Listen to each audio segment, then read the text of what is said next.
report mula kay Val. 93% naman ang nabubulok na karne natanggal niya dyan sa nasunog na storage facility sa Del Monte, Quezon City.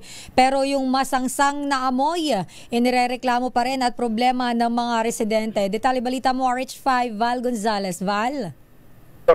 Sister El at Mayor, magdudulot pa rin ng masangsang na amoy ang natitirang 670,000 kilos ng bulok na karne na hindi pa nakahakot dito sa nasunog na cold storage facility sa FPJ Avenue, Barangay Del Monte, Quezon City.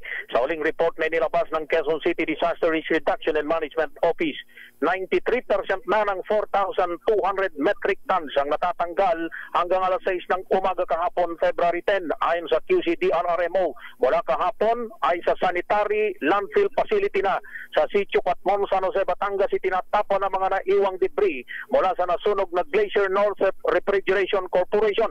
Batay sa impormasyong nakalap ng DZRH News, nagre-reklamo na rin ang material recovery facility sa Porac, Pampanga na unang pinagtapunan ng tone-toneladang nabubulok na karne.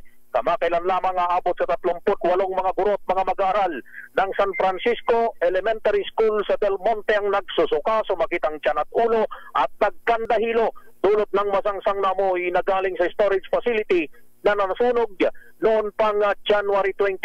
Sa ngayon, bagamat nabawasan na ng pagyambaho, pero patuloy pa rin ang perwisong tulot nito sa 7 mga barangay sa District 1 ng Quezon City. Samantala, Mayor at Sister El, ako'y nandito ngayon sa tanggapan ng Ombudsman dito sa Quezon City dahil inaantabayanan natin ang pagsasampa ng reklamo ng grupo nitong si dating Speaker Pebot Alvarez laban kay Speaker Martin Romualdez sa Timapa na may kinalaman sa usapin ng umano'y insertion sa 2025 national budget.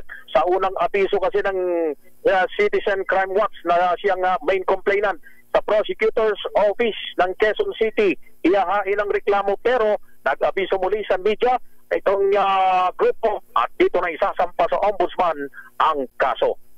Ako'y magsasagawa pa ng follow-up report. Val Gonzalez, Mayor at Sister El. Maraming salamat, Val.